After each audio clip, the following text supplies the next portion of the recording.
Aujourd'hui, un exercice pour les fessiers et une partie du dos qui permet de faire passer les douleurs sacro-iliaques. Donc les douleurs sacro-iliaques, c'est là, hein, c'est ici, là et là. Il y a comme deux points.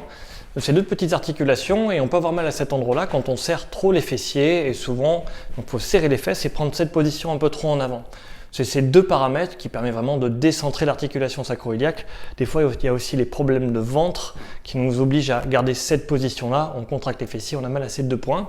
Et l'exercice des fentes arrière permet d'enlever automatiquement ces douleurs-là. Mais bon, si on a des contraintes, ça ne va pas marcher. Donc il faut aussi travailler la posture.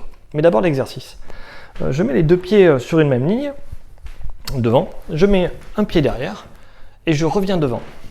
Donc c'est tout. L'exercice, c'est juste ça. C'est les fentes arrière. Ça va vraiment faire travailler les fessiers, le quadriceps, une partie du dos. Mais c'est les fessiers qui nous intéressent. Ça va recentrer automatiquement l'articulation sacro-iliaque et les points douloureux sacro-iliaques vont automatiquement disparaître. Donc c'est très simple. Il faut faire ça. Je ramène mon pied devant, je change. Et puis je recommence. Et j'en fais quelques-uns au bout de ne serait-ce que 6, 3 de chaque côté.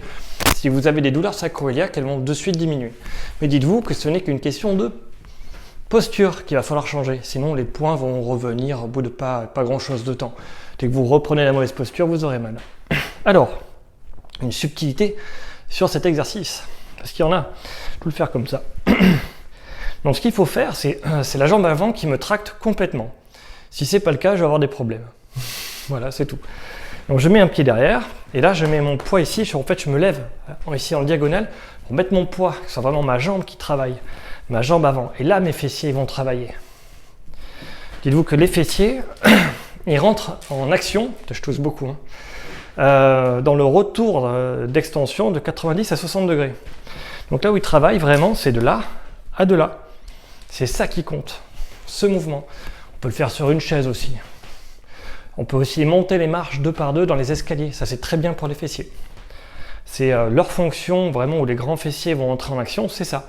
Et en travaillant ce mouvement-là, vraiment, où c'est mes grands fessiers qui travaillent, ça va bien se passer. Le truc qu'il ne faut pas faire, je vais vous le montrer, c'est ça. Les gens, ils font ça, ils baissent, ils montent avec les deux ici, ils reviennent devant. Ça, c'est pas bon. Ça, il ne faut pas. C'est ici, tout mon poids par là. Tac, je change et hop, tout mon poids par là. Et c'est ma jambe avant qui travaille. Voilà comment on réussit à recentrer les sacro-iliaques, à faire diminuer les douleurs. Mais n'oubliez pas, c'est la posture qui compte.